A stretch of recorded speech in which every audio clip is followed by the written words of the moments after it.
MTA International, reaching the corners of the earth.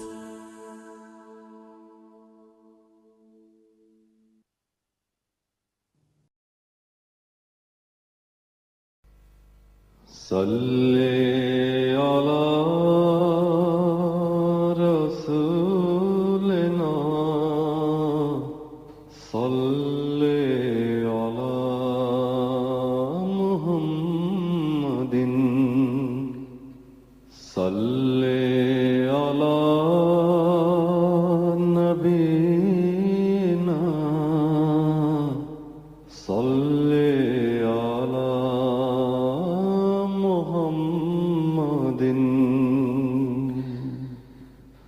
صلی علی کریمنا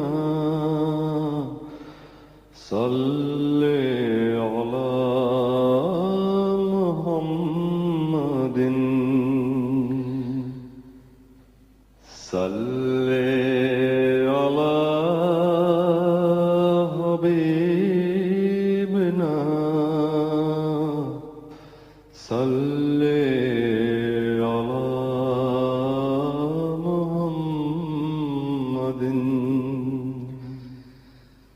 صلی علی امامنا صلی علی محمد صلی علی نبینا صلی علی محمد صلی علی رسولنا صلی علی محمد صلی علی شفیعنا صلی علی محمد صلی علی کریمنا صلی علی محمد صلی علی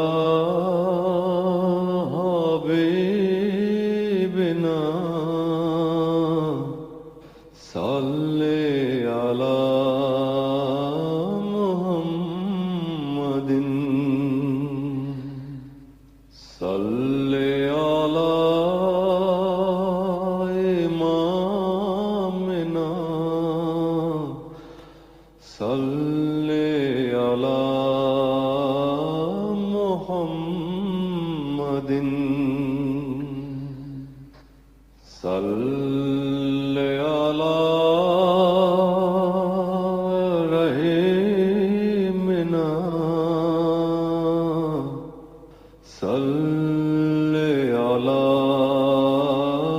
محمد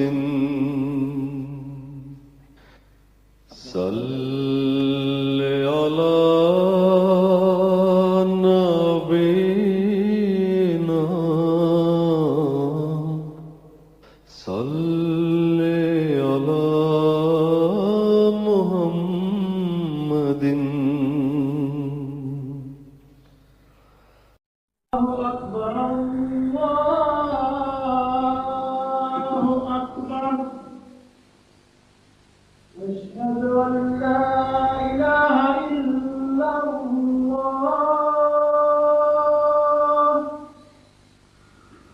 أشهد أن لا إله إلا الله أشهد أن محمدًا رسول الله أشهد أن محمدا رسول الله حي على الصلاة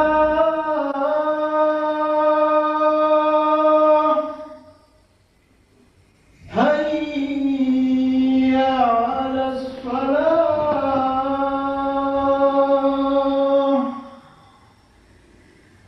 حي على الفلاح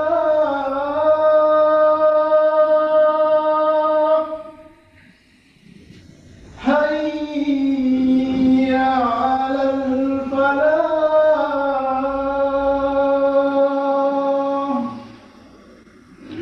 الله أكبر الله أكبر لا إله إلا الله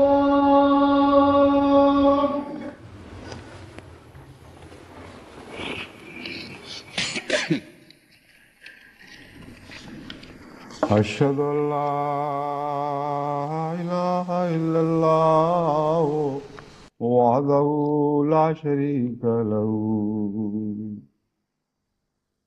أشهد أن لا إله إلا الله وحده لا شريك له وأشهد أن محمدا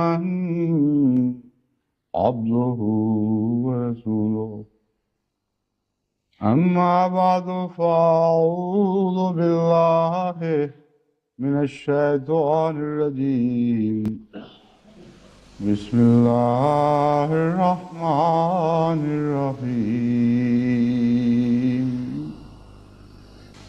الحمد لله رب العالمين الرحمن الرحيم مالك يوم الدين إياك نعبد وإياك نستعين اهدنا الصراط المستقيم صراط الذين أنعمت عليهم غير المغضوب عليهم ولا الضالين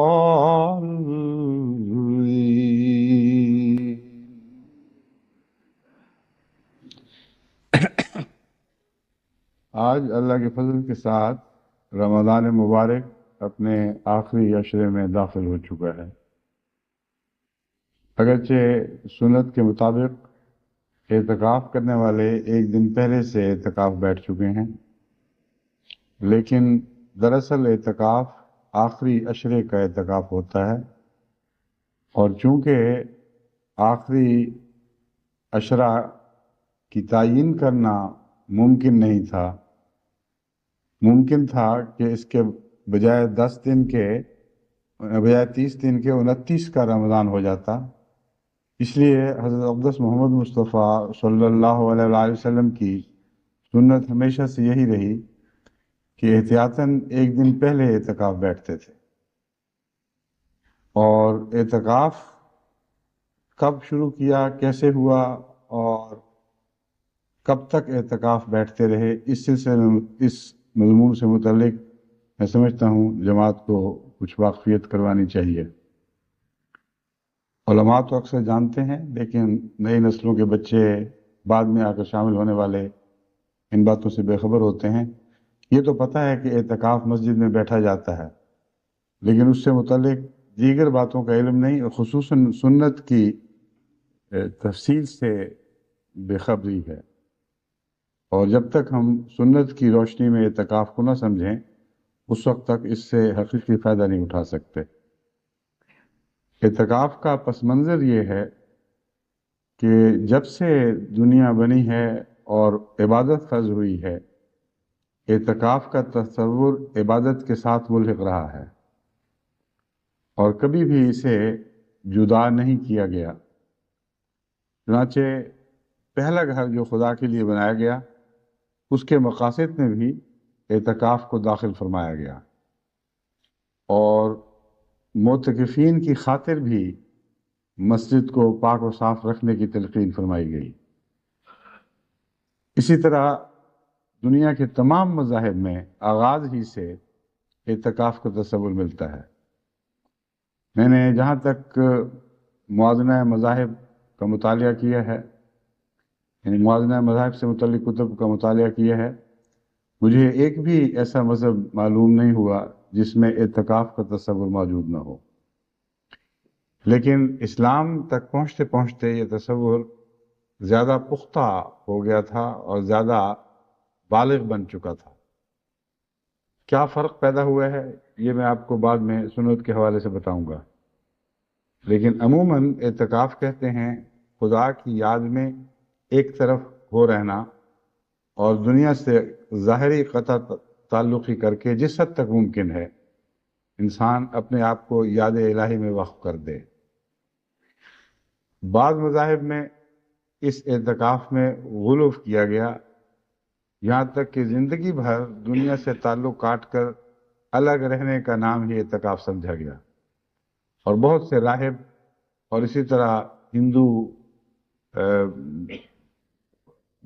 ان کا لفظ سادھو، ہندو سادھو وغیرہ جو دنیا سے قطع تعلق کر کے بعض دفعہ پہاڑوں کی کوہوں میں جا بیٹھتے ہیں اور کلیتاً دنیا سے الگ ہو جاتے ہیں، یہ اعتکاف ہی کی بگڑی ہوئی صورت ہے جو اعتکاف میں مبالغے کی صورت کے نتیجے میں پیدا ہوئی ہے۔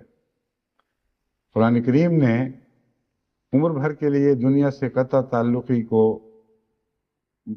ناپسند ہی نہیں فرمایا، بلکہ واضح طور پر اس کی مناہی موجود ہے، اور یہ فرمایا گیا ہے کہ عیسائیوں میں بھی جو رہبانیت کا رواج پایا جاتا ہے، اللہ تعالیٰ نے آغاز میں اس صورت میں یہ رہبانیت ان پر فرض نہیں فرمائی تھی، بلکہ بعد میں ان لوگوں نے اس مضمون کو بگاڑ کر اسے عمر بھر کی دنیا سے قطع تعلقی پر منتج کر دیا، اور ایک اچھی پرحکمت تعلیم کو اس بظاہر نیکی کی خاطر مگر بگاڑ دیا، اور ایسا بنا دیا کہ ہر انسان کے بس میں وہ بات نہ رہی۔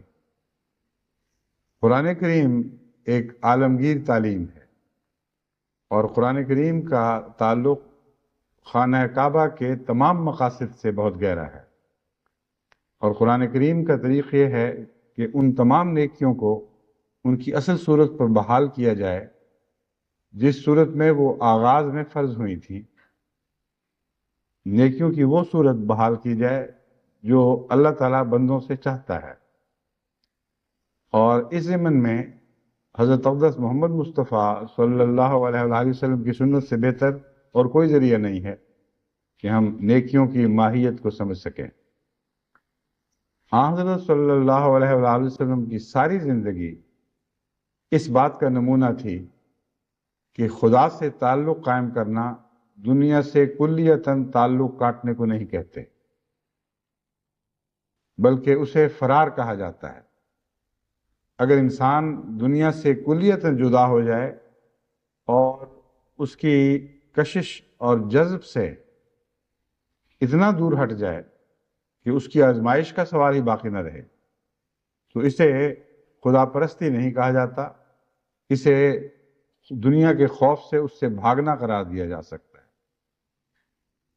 حضرت صلی اللہ علیہ وآلہ وسلم کی ساری زندگی جو قطع تعلقی کے نمونے ہمیں دکھاتی رہی ہے، اس سے مراد یہ ہے کہ دنیا میں رہ کر اس سے الگ رہنا، اور اس سے مروب نہ ہونا، اور اس سے مغلوب نہ ہو جانا، اسی کا نام جہاد ہے۔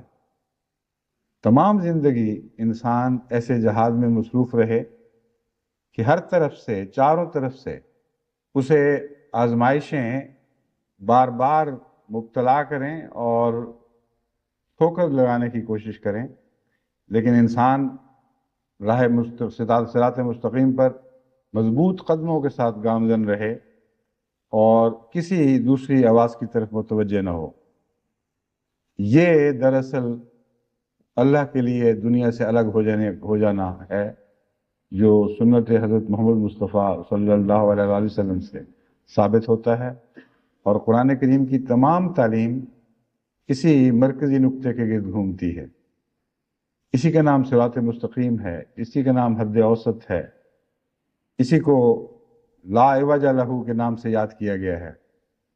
گویا کہ اپنی راہ پر جو وسطی راہ ہے، نہ افراط کی راہ ہے، نہ تفریط کی راہ ہے، نہ حد سے زیادہ آگے بڑھا جا رہا ہے، نہ فرائض میں کی ادائیگی میں کوئی کمی کی جا رہی ہے۔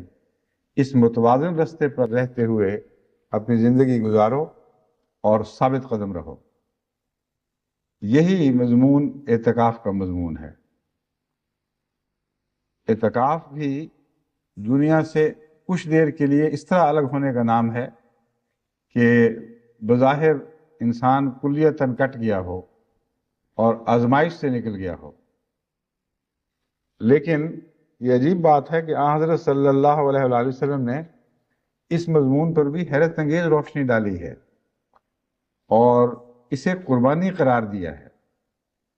آزمائش سے الگ ہو جانے کو آن حضور صلی اللہ علیہ وآلہ وسلم نے نیکی کا اعلیٰ درجہ نہیں بلکہ قربانی قرار فرمایا ہے۔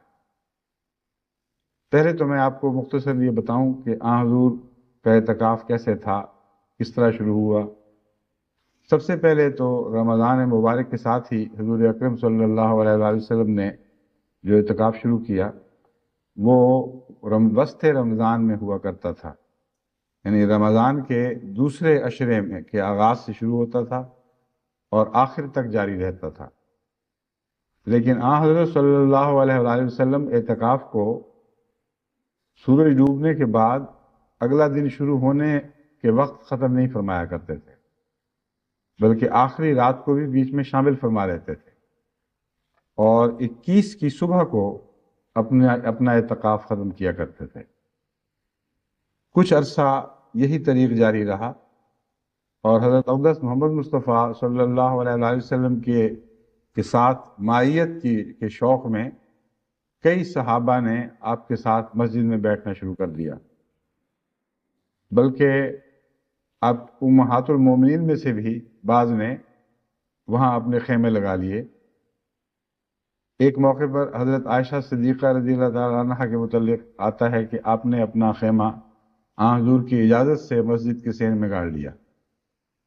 جب دوسری ازواج کو پتہ چلا تو دیکھا دیکھی اس شوق میں کہ یہ کیوں آگے بڑھ گئی، ہم بھی ساتھ شامل ہوں، خود حضرت عائشہ سے سفارش کروا کر پہلے اجازت لی، پھر آہستہ آہستہ اور خیمے بھی گڑنے شروع ہو گئے، جس کی براہ راست آن حضور صلی اللہ علیہ وآلہ وسلم سے اجازت نہیں لی گئی، بلکہ حضرت عائشہ ہی سے اجازت لے کر کے چلے ہم بھی گاڑنے، آپ نے فرمایا ہاں تم بھی لگا لو، چنانچہ وہ خیمے لگ گئے۔ آن حضرت صلی اللہ علیہ وآلہ وسلم جب تشریف لائے اور مسجد میں خیمے دیکھے تو آپ نے فرمایا یہ کیا ہو رہا ہے، یہ کیسے خیمے لگے ہوئے ہیں؟ تو بتایا گیا کہ امہات المومنین کے خیمے ہیں، آپ کی ازواج کے خیمے ہیں۔ آپ نے فرمایا کہ ان کے ہاں نیکی کا یہ تصور ہے، اس کو نیکی کہتی ہیں۔ ناپسندیدگی کا اظہار فرمایا، یعنی نیکی ایک طبی خودرو خواہش کے نتیجے میں تو پیدا ہوتی ہے مگر نقالی کے نتیجے میں نہیں ہوتی، اور اتنا اس بات کو ناپسند فرمایا کہ اس رمضان مبارک میں روزے نہیں رکھے، نہ روزے رکھے نہیں، حج اعتکاف نہیں فرمایا، اور اس سال کا اعتکاف کا آغاز شوال میں پورا کیا۔ آپ نے فرمایا اس حالت میں اس مسجد میں نہیں بیٹھوں گا۔ اور یہ بھی آن حضرت صلی اللہ علیہ وآلہ وسلم کی سیرت کی ایک عجیب شان ہے، ان بیویوں کو فرما سکتے تھے کہ تم یہاں سے نکل جاؤ، خیمے اٹھا لو، کیوں نہیں کہا؟ اس لیے کہ مسجد میں اعتکاف کا عورت کا حق تسلیم فرما چکے تھے، اور یہ حق حضرت عائشہ کی صورت میں تسلیم ہو چکا تھا، تو باقی بیویوں کی صورت میں کیا عذر تھا کہ ان سے کہا جاتا کہ نہیں تمہیں اجازت نہیں ہے؟ لیکن چونکہ یہ محسوس فرمایا کہ اس میں نیکی کی خواہش سے زیادہ بیویوں کے آپس کے مقابلے کا کا رجحان زیادہ دکھائی دے رہا ہے، اس لیے آپ نے فرمایا کہ یہ نیکی نہیں رہی، اس طرح اگر نقالی کرتے ہوئے نیکی اختیار کی جائے جس میں آپس کی رقابت کار فرما ہو، تو فرمایا یہ نیکی نہیں رہتی۔ اور اس پر ایک ہی فیصلہ آپ فرما سکتے تھے کہ اچھا ان کو تو نہیں میں ہٹا سکتا یہاں سے، میں خود ہٹ جاتا ہوں۔ بس یہ عجیب ہے حضرت صلی اللہ علیہ وسلم کی سیرت، اتنی گہرائی ہے اس سیرت میں کہ انسان غرتہ حیرت میں ڈوب جاتا ہے۔ کیسا پاکیزہ تعلق تھا اپنی ازواج سے، ناپسندیدگی کا اظہار کیا تو ڈانٹ ٹپر کر اور غصے کے طور پر نہیں، بلکہ ایک ایسے عجیب انداز سے اس سے حقوق پر بھی کوئی ضرب نہیں پڑتی، اور جو تکلیف اٹھائی وہ خود اٹھائی، لیکن اعتکاف کا نعرہ نہیں فرمایا۔ چنانچہ شوال کے ایام میں آپ نے اعتکاف رکھا، اعتکاف بیٹھے۔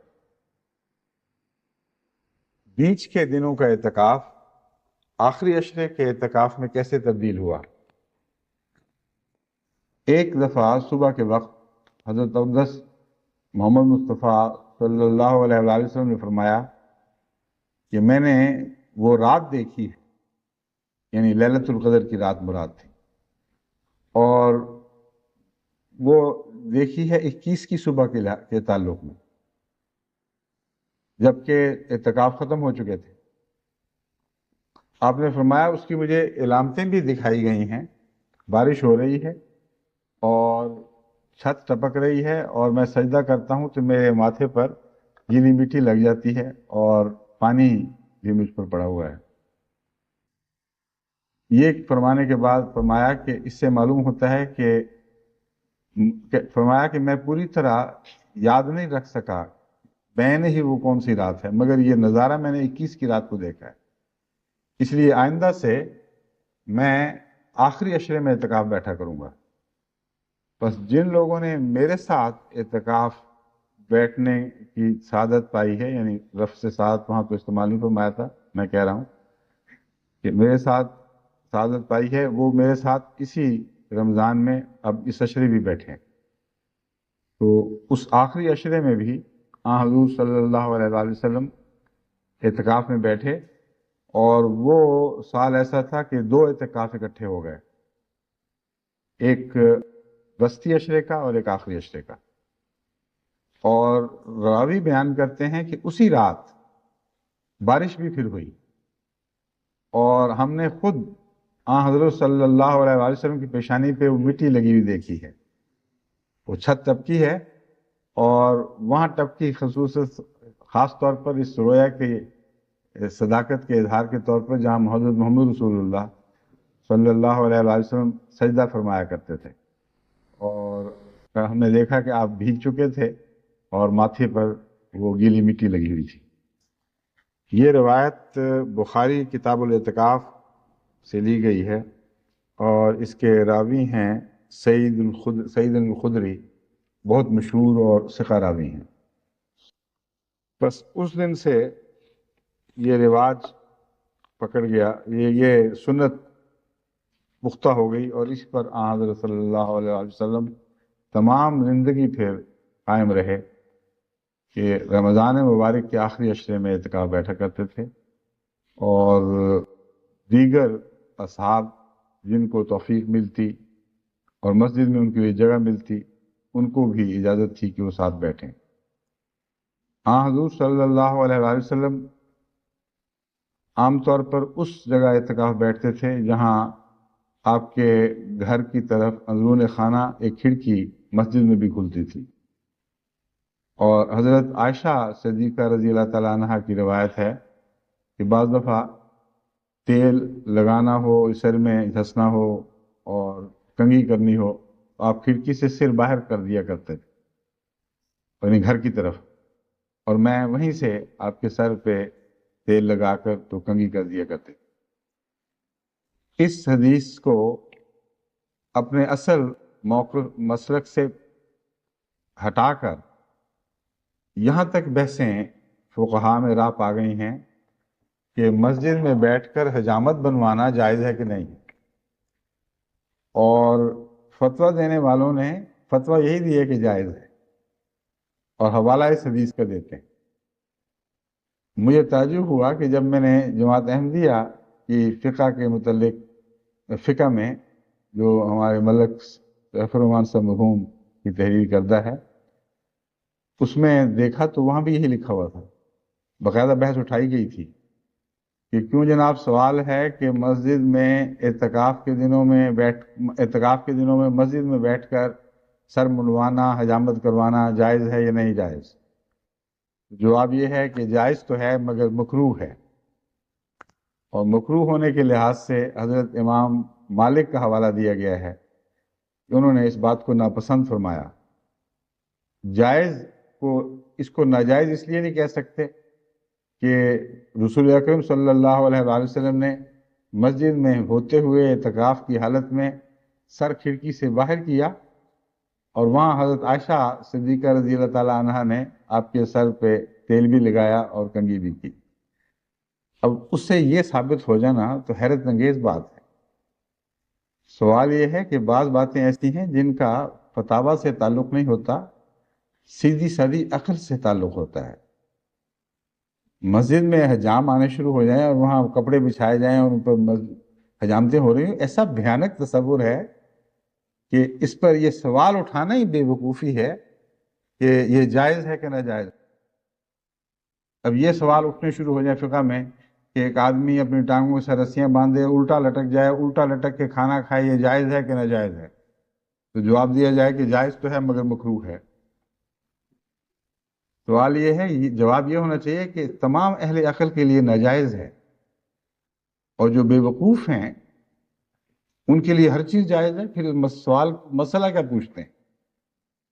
بس جب آپ ان روایات کو پڑھتے ہیں، اعتکاف یا دیگر روایات کو، وہ روایات جن کا اعتکاف یا عبادتوں سے تعلق ہے، وہاں بہت سے ایسے مضمون راہ پا گئے ہیں جن پر تعجب ہوتا ہے کہ یہ سوال اٹھائے کیوں گئے ہیں۔ لیکن اگر آج کل کا کوئی تعلیم یافتہ انسان ان تمام فقہی بحثوں کو پڑھے جن کا ذکر ہماری فقہا کی کتب میں ملتا ہے، تو حیران رہ جاتا ہے انسان کہ یہ کیا ہو رہا ہے۔ بعض متنفر ہو کے دین سے ہٹ جاتے ہیں، کہتے ہیں یہ فقہ ہے مذہب کی، جو سب سے اعلیٰ مذہب، سب سے کامل مذہب، اور یہ لغو بحثیں اس میں اٹھائی جا رہی ہیں۔ کب وہ حلال ہے کہ حرام ہے، اگر مکروہ ہے تو اسے طیب بنانے کے لیے کیا طریق اختیار کرنے چاہیے، کتنے دن بھوکا رکھا جائے، کتنے دن صرف پانی پلایا جائے تاکہ اس کا سابقہ گند دور ہو جائے اور اس کا گوشت حلال بن جائے۔ کتابیں لکھی گئی ہیں اس پر، ایسی بحثیں اٹھائی گئی ہیں کہ انسان حیران رہ جاتا ہے، ایک دوسرے کو مرنے مارنے پر تیار ہو جاتے تھے۔ جو کہتے تھے کہ کھانا جائز ہے، وہ کہتے تھے کہ ہم اس کے خلاف کوئی بات سننے کو تیار نہیں، اور تم دین کو بگاڑ رہے ہو جب کہتے ہو کہ وہ حرام ہے۔ میں آپ کو یہ اس لیے سمجھا رہا ہوں کہ اعتکاف کے تعلق میں بھی جو روایتیں ملتی ہیں ان کو عقل سے پہچاننا چاہیے، یہ دیکھنا چاہیے کہ ان کی روح کیا ہے۔ روح وہی ہے جو حضرت اقدس محمد مصطفیٰ صلی اللہ علیہ وآلہ وسلم نے بیان فرمائی اور جس پر عمل کیا، کہ کوئی غیر ضروری بات نہیں کرنی، نہ مسجد کے اندر نہ مسجد کے باہر۔ مسجد سے باہر نکلنا ہے تو حوائج ضروریہ کی خاطر نکلنا ہے، اور وہاں سنگھار پٹار بھی نہیں کرنا، اور وہاں وہ زینت بھی نہیں اختیار کرنی جو عام طور پر جائز ہے۔ اس حدیث سے میں برعکس نتیجہ نکال رہا ہوں، جو نکالا گیا ہے اس کے بالکل برعکس۔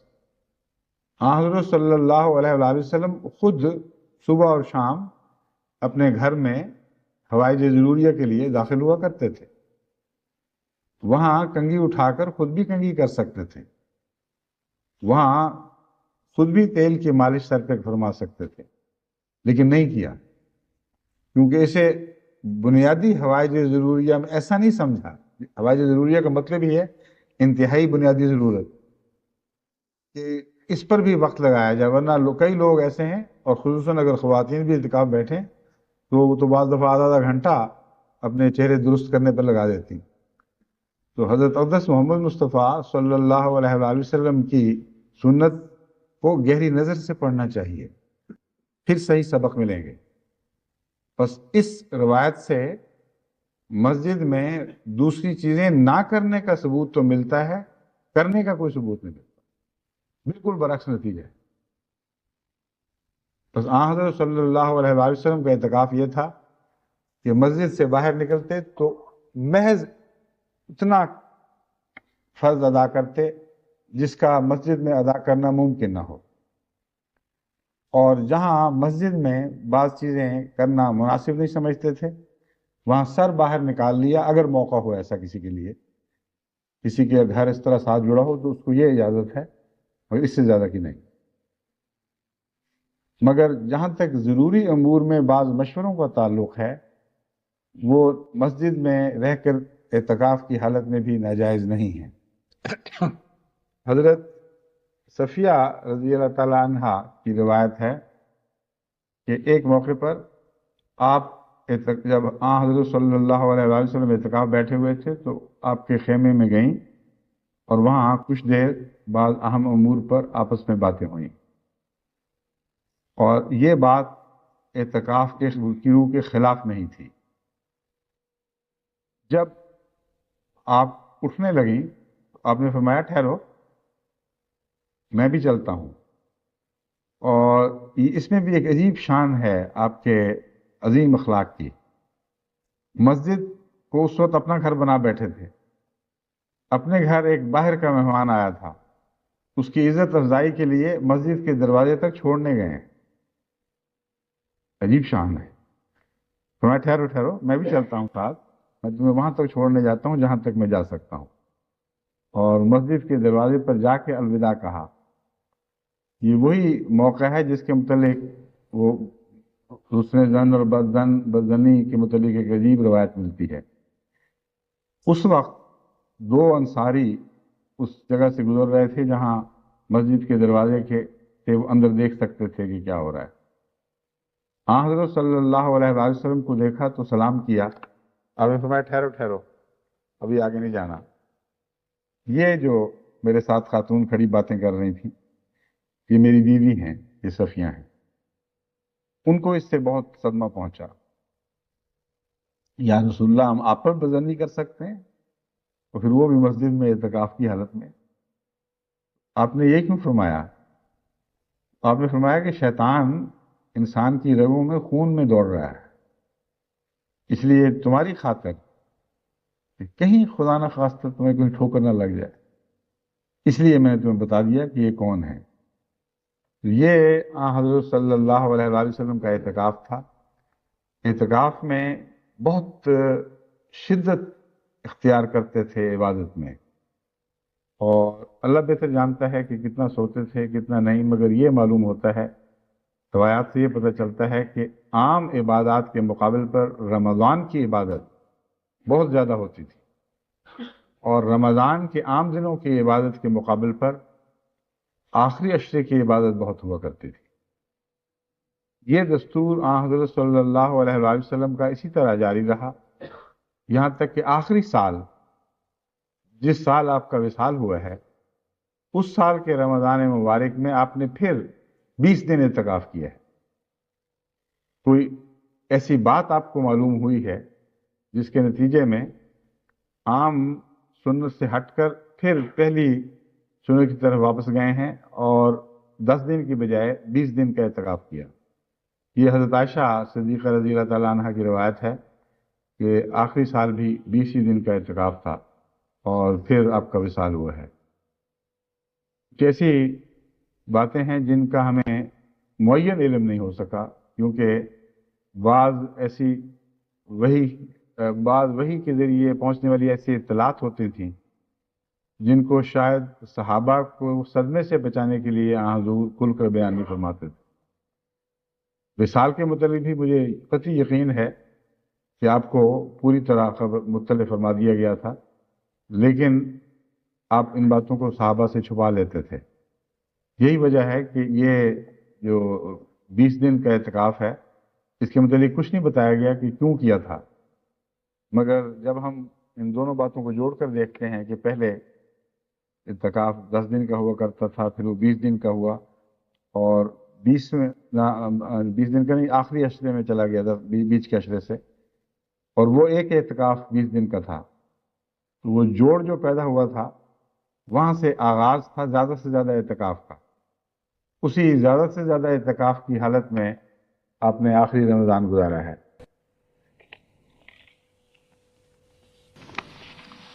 اب آن حضرت صلی اللہ علیہ وآلہ وسلم کی رمضان کی کیفیت سے متعلق میں کچھ روایتیں آپ کے سامنے رکھ رہا تھا، پیش کر رہا تھا۔ وہ ملتا جلتا مضمون ہے جو مختلف روایتوں میں ملتا ہے، میں پھر آپ کے سامنے اس کو رکھتا ہوں۔ حضرت عبداللہ ابن عباس بیان کرتے ہیں، یہ بخاری کی حدیث ہے، کہ رسول کریم صلی اللہ علیہ وآلہ وسلم سب لوگوں سے زیادہ سخی تھے، اور رمضان میں آپ کی سخاوت اور بھی زیادہ ہو جاتی تھی۔ جب جبرائیل علیہ السلام آپ سے ملاقات کرتے تھے اور قرآن کا ورد کا دور کرتے تھے، رسول اکرم صلی اللہ علیہ وسلم ان دنوں تیز آندھیوں سے بھی زیادہ سخاوت فرماتے تھے۔ حضرت عبداللہ بن عمرو بن عاص کی روایت ہے کہ رسول کریم صلی اللہ علیہ وآلہ وسلم نے فرمایا، ان للصائم عند فطرہ لدعوۃ ما ترد، کہ ہر انسان کے لیے روزہ افطار کرنے کے وقت ایک ایسی دعا کا وقت ہوتا ہے کہ وہ دعا رد نہیں کی جاتی۔ اس لیے افطار کے وقت عموماً خوش گپیوں میں لوگ مصروف ہو جاتے ہیں، اور ایک طبی بات ہے، سارا دن کی پابندیوں کے بعد جب پابندی اٹھتی ہے وہ خوش ماحول میں گفت و شنید ہوتی ہے، مگر یہ یاد رکھنا چاہیے کہ ایک ایسا وقت آ جاتا ہے جب اللہ تعالیٰ خصوصیت سے وہ دعا قبول کرتا ہے، اس لیے اپنے اس وقت کو خوش گپیوں میں ضائع نہیں کرنا چاہیے۔ بے تکلف گفتگو بے شک کریں، لیکن دعا کو ہر وقت پیش نظر رکھیں اور دعا سے غافل نہ رہیں۔ یہ جو دعا کا خاص وقت ہوا کرتا ہے، اس کے پیچھے ہمیشہ حکمت ہوتی ہے۔ سارا دن اللہ کی خاطر جب انسان افطار کرتا ہے، نہ روزہ رکھتا ہے اور تمام جائز چیزوں کو چھوڑ دیتا ہے، تو جب دوبارہ اللہ ہی کے نام پر انہیں شروع کرتا ہے تو اللہ کی کہ جس طرح انسانی دل کی کیفیت ہوتی ہے ویسی مثال تو نہیں دی جا سکتی، مگر اور چارہ نہیں ہے۔ انسانی جذبات اور کیفیت کا حوالہ دیے بغیر ہم ایک دوسرے کو بات سمجھا نہیں سکتے۔ تو جس طرح کوئی انسان کسی کی خاطر کوئی کارنامہ سر انجام دے کر واپس آتا ہے تو اس کی پیٹھ پہ وہ تھپکی دیتا ہے اور خوشی کے کلمات اس سے کہتا ہے، اپنی خوشنودی کا اظہار کرتا ہے، ایک طبی امر ہے۔ تو اللہ تعالیٰ بھی اپنے بندوں سے ایسا ہی سلوک فرماتا ہے، اور اس حدیث میں اسی طرف اشارہ ہے کہ سارا دن کے بعد روزہ کھولا ہے تو خدا تعالیٰ خاص مانگ کے جلوے میں ہوتا ہے اس وقت، اور اس وقت کوئی دعا ایسی کرنی چاہیے جو انسان کی عاقبت کو درست کر دے، عاقبت سنوار دے۔ لیکن یہ ایسا تبھی ہوتا ہے جب انسان اس امر مفوضہ یعنی اس کام کو بآسن سے انجام دے جو اس کے سپرد کیا گیا ہو۔ اگر کام آسن طریق پر کرنے کی بجائے اسے بگاڑ کر آیا ہو تو پھر اس سے یہ سلوک نہیں ہوا کرتا۔ بس یہ نہ خیال کریں کہ یہ کوئی میکانک ہی چیز ہے، خود بخود ہی ہر روزے دار کو یہ موقع ملتا ہے کہ اس کی ایک دعا ضرور قبول ہوگی۔ ان روزے داروں کا ذکر ہے جو روزے کو اچھی طرح گزارتے ہیں، ایسے انداز سے گزارتے ہیں کہ اللہ تعالیٰ کے پیار کی نظر ان پر پڑتی ہے۔ پھر جب وہ مکمل کر لیتے ہیں کام کو تو ان کی کوئی دعا ایسی ہے جسے خدا ضرور سن لیتا ہے۔ بس اس پہلو سے اپنے روزوں کو بھی سنوارنے کی کوشش کریں۔ کتاب التوحید، باب قول اللہ تعالیٰ یریدون ان یبدلوا کلام اللہ۔ حضرت ابو ہریرہ سے روایت ہے حضرت صلی اللہ علیہ وآلہ وسلم نے فرمایا، اللہ تعالیٰ فرماتا ہے کہ روزہ تو میرے لیے ہے، میں ہی اس کی جزا بن جاتا ہوں۔ یعنی روزوں کے ذریعے وصال الہی حاصل ہوتا ہے۔ یہ اس لیے ہے کیونکہ میرا بندہ میرے لیے روزے میں اپنی جائز خواہشات اور اپنے کھانے پینے کو بھی ترک کر دیتا ہے۔ فرمایا کہ روزہ گناہوں کے خلاف ایک ڈھال ہے، اور روزے دار کے لیے دو خوشیاں مقدر ہیں۔ ایک وہ خوشی جو اسے اس وقت حاصل ہوتی ہے جب وہ خدا کے فضل سے اپنے روزوں کو مکمل کر لیتا ہے، یعنی ہر روز جب وہ روزہ مکمل کرتا ہے اسے ایک خوشی میسر آتی ہے۔ یہ خوشی اسے دنیا میں ملتی ہے، اور ایک وہ خوشی ہے جو اسے آخرت میں ملے گی، جو جب وہ اپنے رب سے اس حالت میں ملے گا کہ وہ اس سے راضی ہوگا۔ نیز حضور صلی اللہ علیہ وآلہ وسلم نے یہ بھی فرمایا کہ روزہ دار کے منہ کی بو خدا کو مشک کی خوشبو سے بھی زیادہ پیاری ہے۔ اس حدیث میں جزا بن جاتا ہوں کا جو مضمون ہے وہ کھول کر سمجھایا گیا ہے کہ عام عبادات میں انسان جائز باتیں ترک نہیں کرتا۔ کوئی اور عبادت ایسی نہیں ہے جو وہ جائز چیزیں ہیں جو انسان کے لیے خدا تعالیٰ نے خود جائز قرار دے دی ہیں وہ خدا کی خاطر چھوڑ رہا ہو۔ ایک روزہ ایسی چیز ہے جس میں تمام حلال باتیں بھی منع ہو جاتی ہیں سوائے سانس لینے کے، کیونکہ یہ تو ایک ایسی چیز ہے جس کے بغیر پھر زندگی چل نہیں سکتی۔ تو خدا کے قریب ترین آنے والی عبادت روزہ ہے، جو خدا سے مماثلت میں سب سے زیادہ قریب ہے۔ اللہ تعالیٰ حی و قیوم ہے، کسی غذا کا محتاج نہیں، کسی پانی کا محتاج نہیں، اور روزمرہ کی زندگی میں انسان ان چیزوں کا محتاج رہتا ہے، عبادتیں پھر بھی ساتھ جاری رہتی ہیں۔ رمضان مبارک میں اور روزوں میں انسان خدا کی خاطر خدا کی مشابہت میں قریب تر آ جاتا ہے، اس لیے اللہ تعالیٰ فرماتا ہے کہ میں اس کی جزا بن جاتا ہوں، یعنی اس نے زیادہ سے زیادہ میرے قرب کی کوشش کی ہے۔ عبادت کا جو لفظ ہے یہ دراصل اب عبادت اور عبودیت یہ دو الفاظ ہیں، اسی طرح ایک عبدیت کا لفظ بھی ہے جس میں یعنی عبد کا مضمون پایا جاتا ہے۔ عبد کہتے ہیں غلام کو، عبد کہتے ہیں اس شخص کو جس کا اپنا کچھ نہ رہا ہو، اور انہی معنوں میں اللہ نے قرآن کریم میں انسانوں کے لیے عبد کا لفظ استعمال فرمایا ہے، اس لیے کہ وہ پیدائشی غلام ہیں، گھر سے تو کچھ نہ لائے والا مضمون ہے، نہ اپنی بناوٹ میں ان کا کوئی عمل دخل، نہ اپنی بقا میں ایک ذرے کا بھی ان کی کمائی کا کوئی دخل ہے۔ یہ تمام تر انسان کا وجود اللہ تعالیٰ کے احسانات کا مرہون ہے، اور اسی کی تخلیق کے نتیجے میں انسان کو وجود کی خلق بخشی جاتی ہے۔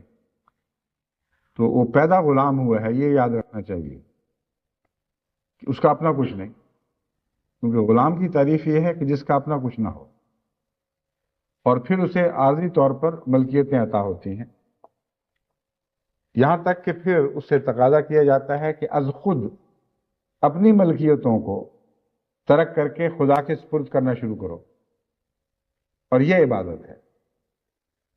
عبادت کا اعلیٰ مقصد یہی ہے کہ انسان کو اس بات کی تربیت دے کہ خالی ہاتھ آیا تھا، دنیا میں آ کر ہاتھ بھر گئے، بہت سی چیزیں مل گئیں، بہت سی چیزوں کے ساتھ تعلقات قائم ہو گئے، اب از خود جبرن نہیں، موت کے ذریعے نہیں، بلکہ خود اپنے اوپر ایک موت طاری کر کے ان چیزوں کو خدا کے سپرد کرنا شروع کرو۔ ساری نہیں تو کچھ نہ کچھ کرو، لمبے عرصے تک نہیں تو کچھ عرصے کے لیے کرو، یہاں تک کہ تمہارا ارادہ تمہاری عبدیت میں شامل ہو جائے، اور اس کا نام عبادت ہے۔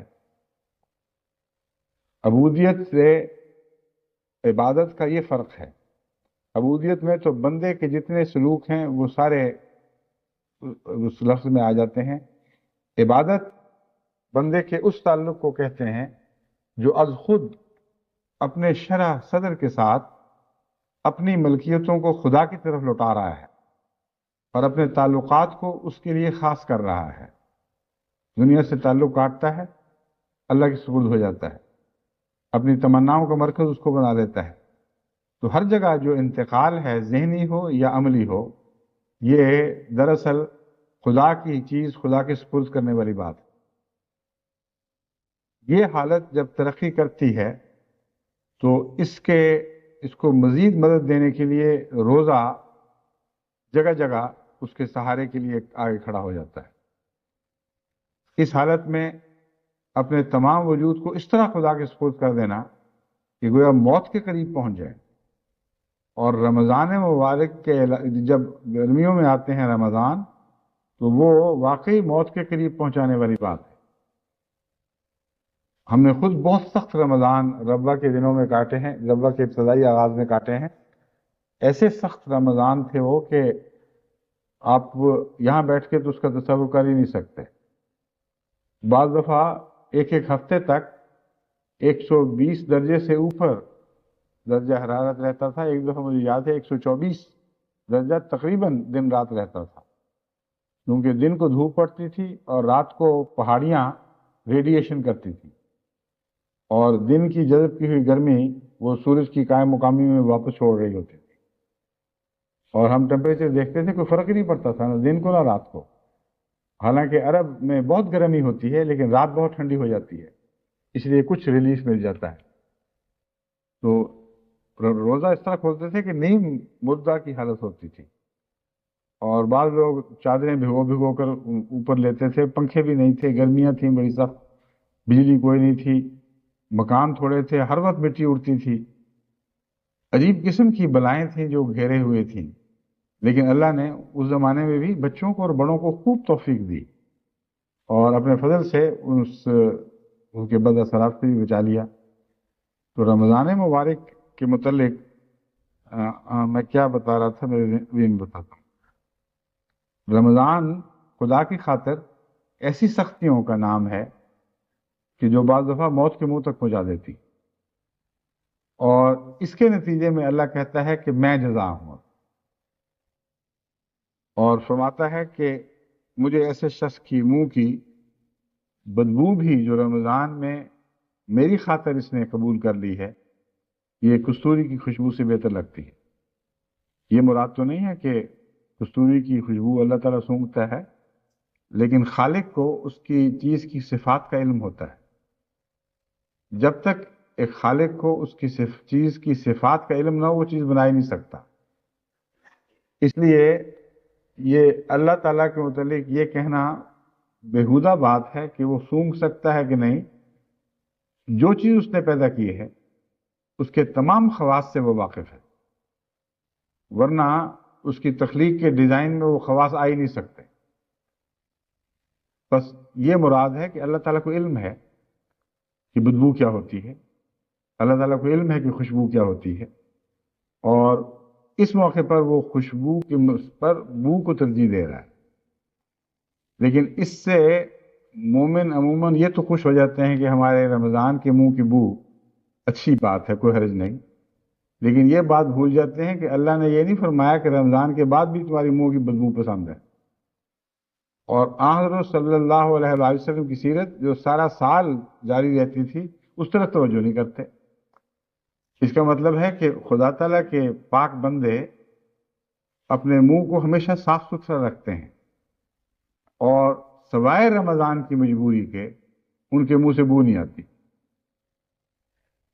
یہ پہلو بھی تو دیکھیں۔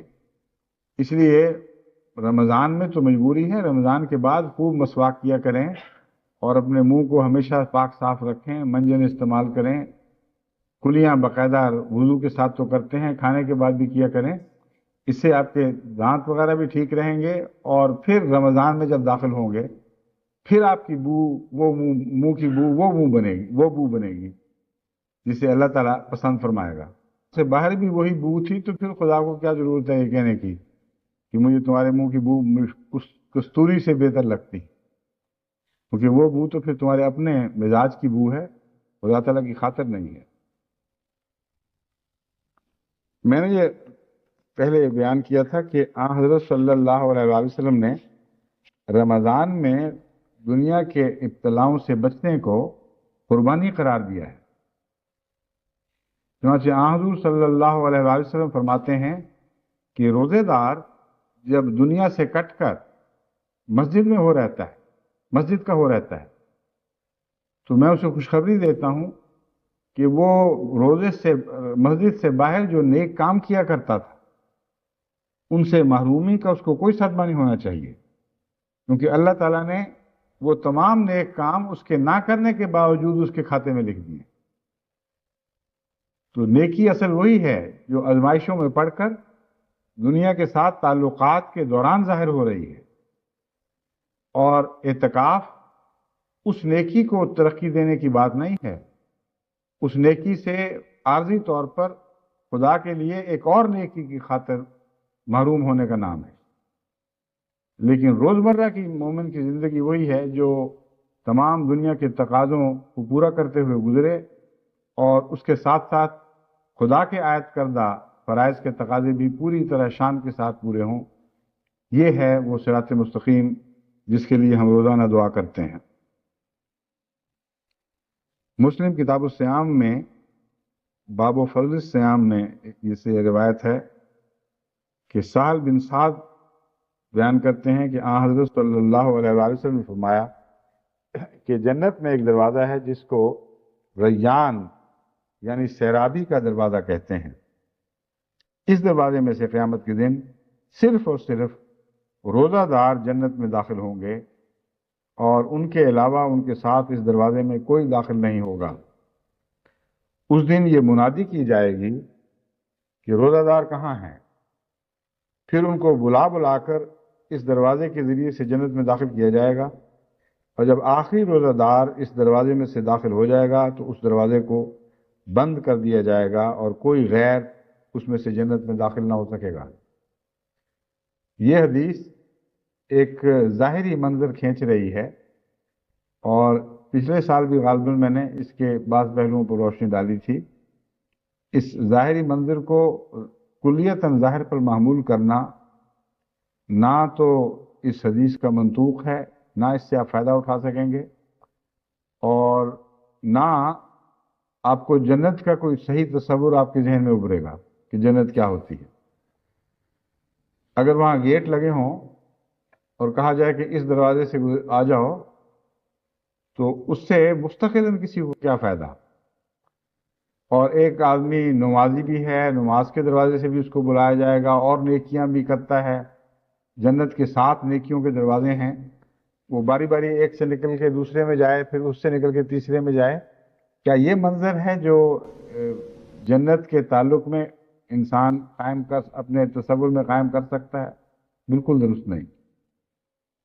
یہاں اس کی مثال حواس خمسہ سے دی جا سکتی۔ ایک انسان جسے دیکھنے کی حس عطا ہوئی ہو، وہ دنیا کے اکثر تجارب میں اس حس کے دروازے سے دنیا میں داخل ہوتا ہے، اور دیکھنے سے تعلق کی ساری لذتیں اس کو نصیب ہوتی ہیں، اور اس کے لیے باری باری کی بحث نہیں ہے کہ اب وہ دید کی آنکھوں کے راستے داخل ہو، پھر وہ کانوں کے راستے داخل ہو، بلکہ کانوں کا بھی ایک دروازہ دنیا میں قائم ہوا ہے، اور کانوں کے راستے بھی وہ دنیا میں داخل ہوتا ہے اور سماعت سے تعلق رکھنے والی لذتیں حاصل کرتا ہے۔ تو 5 جو مختلف حصے ہیں وہ گویا کہ اس کے لیے دنیا میں داخل ہونے کے دروازے ہیں۔ ایک دروازہ بند ہو جائے تو اس مضمون کی دنیا اس کے لیے کالعدم ہو جاتی ہے، اس کے تعلقات کے دائرے سے باہر نکل جاتی ہے۔ اسی دنیا میں رہتا ہے مگر کم لطف اٹھاتا ہے۔ ایک اندھا دیکھنے والے کی نسبت کم لطف اٹھاتا ہے، ایک سننے والا نہ سننے والے کی نسبت کم لطف اٹھاتا ہے۔ ایک منہ کی لذت سے محروم انسان یا اس کی بعض پہلوؤں سے محروم انسان اسی طرح کھانے میں کم لطف اٹھاتا ہے، والوں کی خوشبو کی طاقت مر جاتی ہے بیچاروں کی، ان کو کیا پتا کہ کوئی پھولوں کی مہک کیا ہوتی ہے، وہ پہلو ان کی لذتوں کا ان کے ہاتھ سے جاتا رہتا ہے۔ تو مراد یہ ہے کہ بے روز بھی جنت میں داخل ہو جائیں گے، یعنی یہ تو نہیں کہ جن کو روزے کی توفیق نہیں ملی وہ داخل ہی نہیں ہوں گے، مگر یہاں خدا کی خاطر سیرابی سے محرومی کا جو وہ تجربہ کر چکے ہیں، اس کے نتیجے میں انہیں بعض ایک خاص حصہ عطا ہوتی ہے جو آئندہ جنت میں ان کو غیر معمولی طور پر جنت کی نعمتوں سے سیراب ہونے کا انداز سکھائے گی، سیراب ہونے کا سلیقہ اور قوت عطا کرے گی۔ بس یہ وہ دروازے ہیں جن کا حدیثوں میں ذکر ملتا ہے، ورنہ ظاہری طور پر کسی دروازے سے چلے جانا جنت میں، وہ آج چلے گیا کل بھول گیا، ساری عمر جنت میں رہنا ہے ہمیشہ ہمیش کے لیے، عمر کیا ہمیشہ ہمیش کے لیے، تو دروازے کس کو یاد رہیں گے؟ لیکن جو مضمون میں بتا رہا ہوں، جو روزمرہ کی زندگی میں ہمارا تجربہ شدہ مضمون ہے، اس سے پتہ چلتا ہے کہ جو شخص بینائی کے دروازے سے دنیا میں داخل ہوتا ہے اس کی موجیں ہی اور ہیں بنسبت اس بیچارے کے جو یہ دروازہ اس دروازے سے داخل نہیں ہوتا۔ بس اسی جنت میں جس میں اور بھی لوگ رہ رہے ہوں گے، روزے دار کی لذتیں اور جو سیرابی کا لطف ہے وہ ایک غیر معمولی لطف اس کو نصیب رہے گا۔ پھر فرمایا وہ دروازہ پھر بند ہو جائے گا، اس کے بعد دوسروں کے لیے پھر وہ نہیں کھلے گا۔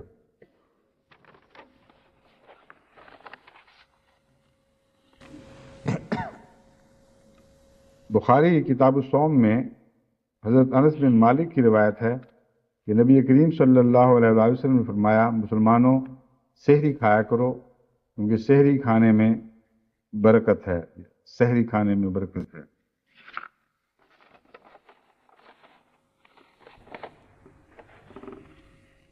اس سحری کھانے میں برکت کا جو مضمون ہے وہ یہ ہے کہ بعض لوگ زیادہ نیکی اختیار کرنے کی خاطر اس زمانے میں اٹھپہرے روزے رکھا کرتے تھے اور یہ ظاہر کرتے تھے کہ خدا کی خاطر بھوک کو زیادہ برداشت کرنا یہ دراصل نیکی ہے۔ حضرت صلی اللہ علیہ وآلہ وسلم کے سامنے جب بھی ایسے لوگ آئے، آپ نے ان کی اصلاح فرمائی اور سمجھایا کہ نیکی خدا کو زبردستی خوش کرنے میں نہیں ہے، کیونکہ کوئی دنیا میں خدا کو زبردستی خوش نہیں کر سکتا۔ جتنی تمہاری طاقت ہے تم اپنے اوپر جتنی چاہو تنگیاں ڈال لو، اس کے ذریعے خدا کو خوش نہیں کر سکتے۔ خدا کو خوش کرنا اس کی رضا میں ہے۔ بس جب خدا نے تمہارے لیے سحری کا کھانا خود مقرر فرما دیا ہے تو اسے ہاتھ کھینچ لینا اور اسے نیکی سمجھنا جائز نہیں۔ بس سحری میں برکت ہے، اٹھا کرو اور اس وجہ سے خیال سے کھایا کرو کہ اللہ نے تم پر رحم فرماتے ہوئے 24 گھنٹے کا روزہ نہیں رکھوایا بلکہ نصف دن کا روزہ رکھوایا ہے، یا کم و بیش جو بھی شکل ہو۔ تو اس لیے سحری ضرور کھانی چاہیے، اور اگر اس خیال سے کھائیں گے تو پھر اس میں زیادہ لطف محسوس ہوگا۔ ترمذی ابواب الصوم میں حضرت ابو ہریرہ رضی اللہ تعالیٰ عنہ سے روایت ہے کہ رسول کریم صلی اللہ علیہ وآلہ وسلم نے فرمایا، تمہارا رب فرماتا ہے کہ ہر نیکی کا ثواب 10 گنا سے لے کر 700 گنا تک ہے، اور روزے کی عبادت تو خاص میرے لیے ہے، میں خود اس کی جزا ہوں یا جزا دوں گا، دونوں الفاظ ملتے ہیں۔ روزہ آگ سے بچانے کے لیے ڈھال ہے، اور روزے دار کے منہ کی بو اللہ کے نزدیک کستوری کی خوشبو سے بھی زیادہ محبوب ہے۔ یہ میں پہلے بیان کر چکا ہوں۔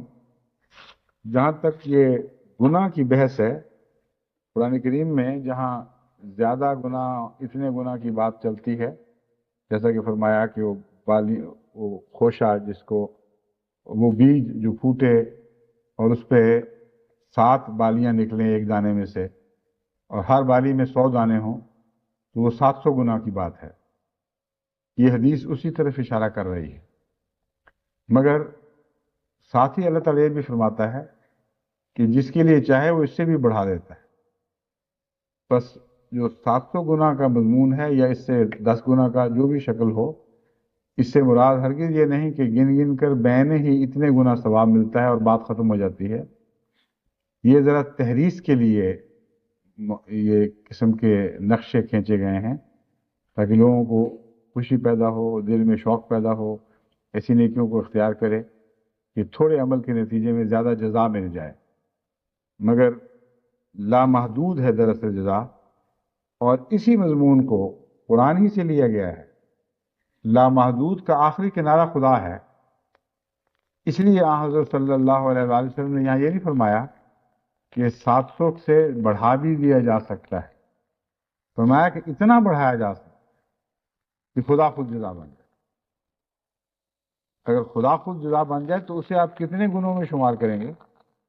لاکھ گنا، کروڑ گنا، 10 ارب گنا، اس سے بھی زیادہ، جتنا تصور کر لیں گنتی میں نہیں آتا. قرآن میں حضرت صلی اللہ علیہ وسلم کی احادیث کی بنیادیں ہیں. وہ تمام احادیث جو حضرت اقدس محمد رسول اللہ سے وابستہ ہیں، اگر آپ فراست سے کام لیں اور ان کو قرآن میں تلاش کریں تو ایک بھی حدیث ایسی نہیں ملے گی جس کی قرآن میں جڑیں نہ ہوں. اور وہیں انہی آیات سے یہ مضمون حضور صلی اللہ علیہ وسلم نے اٹھائے ہیں. تو اس پہلو سے سب سے زیادہ پاک تفسیر قرآن کی محمد رسول اللہ کی زندگی ہے، اور آپ کا کلام اس تفسیر پر مزید روشنی ڈالتا ہے. پھر ایک حدیث ہے، اگر خدا تعالیٰ چاہتا تو دوسری امتوں کی طرح. یہ حدیث نے یہ حضرت مسیح موعود علیہ السلام کا اقتباس میں اب آپ کے سامنے رکھ رہا ہوں آخر پہ. اگر خدا تعالیٰ چاہتا تو دوسری امتوں کی طرح اس امت میں کوئی قید نہ رکھتا، مگر اس نے قیدیں بھلائی کے واسطے رکھی ہیں. میرے نزدیک اصل یہی ہے کہ جب انسان صدق اور کمال اخلاص سے باری تعالیٰ میں عرض کرتا ہے کہ اس مہینے میں مجھے محروم نہ رکھ، تو خدا تعالیٰ اسے محروم نہیں رکھتا. اور ایسی حالت میں اگر انسان ماہ رمضان میں بیمار ہو جائے تو یہ بیماری اس کے حق میں رحمت ہوتی ہے، کیونکہ ہر ایک عمل کا مدار نیت پر ہے. مومن کو چاہیے کہ وہ اپنے وجود سے اپنے آپ کو خدا تعالیٰ کی راہ میں دلاور ثابت کرے. جو شخص روزے سے محروم رہتا ہے وہ اس کے دل میں یہ نیت درد دل سے تھی کہ کاش میں تندرست ہوتا اور روزہ رکھتا، اور اس کا دل اس بات کے لیے گریاں ہے، تو فرشتے اس کے لیے روزے رکھیں گے، بشرطے کہ وہ بہانہ جو نہ ہو. بس رمضان تو اب ہاتھ سے نکلا چلا جاتا ہے. بہت سے ایسے ہمارے بیمار اور کمزور جو کسی مجبوری کی وجہ سے روزہ نہیں رکھ سکے، ان کی تسلی کے لیے میں نے حضرت مسیح موعود علیہ السلام کا یہ اقتباس آپ کے سامنے رکھا ہے. آپ فرماتے ہیں کہ ایسے لوگ غم نہ کریں اگر بیماری سے پہلے کی حالت میں انہیں روزے کی تمنا تھی تو ان کی بیماری کے روزے بھی ان کے حق میں لکھے جائیں گے، اور اگر پہلے تمنا نہیں تھی تو بیماری کے روزے نہ رکھنے کی اجازت سے بھی وہ فائدہ نہیں اٹھا سکتے. یہ مضمون ہے جسے میں آپ کو سمجھانا چاہتا ہوں. رمضان کے تعلق میں ہمیں دراصل میں زندگی کا فلسفہ مل گیا ہے. اس دنیا میں جو لوگ نیکی کی تمنا رکھتے ہیں اور نیکی کرنے کی کوشش کرتے ہیں، موت ان کے سفر کو ختم کر دیتی ہے، مگر خدا کے نزدیک وہ نیکیاں جاری رہتی ہیں. اسی لیے لامتناہی جزا ہے. حضرت مسیح موعود علیہ السلام فرماتے ہیں کہ روزے کی تمنا لے کر اور حسب توفیق روزے رکھتے ہوئے اگر بیماری پڑ گئی تو تمہارا عمل منقطع نہیں ہوگا، خدا کے حضور لکھا جائے گا اور جزا بھی لامتناہی ہوگی. اللہ تعالیٰ اس رمضان کی جزا تمام دنیا کے احمدیوں کے لیے اور بنی نوع انسان کے لیے ان کے فیض سے لامتناہی کر دے. خدا کرے کہ جو دن کوتاہی میں کٹ گئے ان کا نقصان ہمیں نہ پہنچے. اللہ تعالیٰ کی طرف سے عفو کا ہاتھ ان کوتاہیوں کو مٹا دے اور ہماری نیکیوں کو اجاگر کر دے اور ہمیشہ کے لیے زندہ رکھے. آئندہ آنے والی نسلوں کو بھی ان کا فیض پہنچتا رہے. السلام علیکم.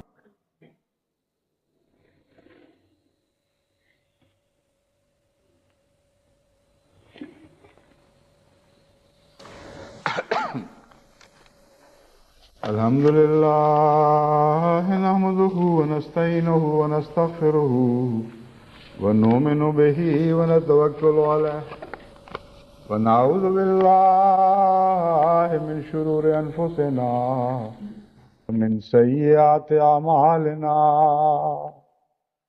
من يهده الله فلا مضل له ومن يضلله فلا هادي له فنشهد أن لا إله إلا الله وحده لا شريك له ونشهد أن محمدا عبده ورسوله عباد الله رحمكم الله إن الله يأمر بالعدل والإحسان وإيتاء ذي القربى وينهى عن الفحشاء والمنكر والبغي يعظكم لعلكم تذكرون اذكروا الله يذكركم وادعوه يستجب لكم ولذكر الله أكبر. ما كان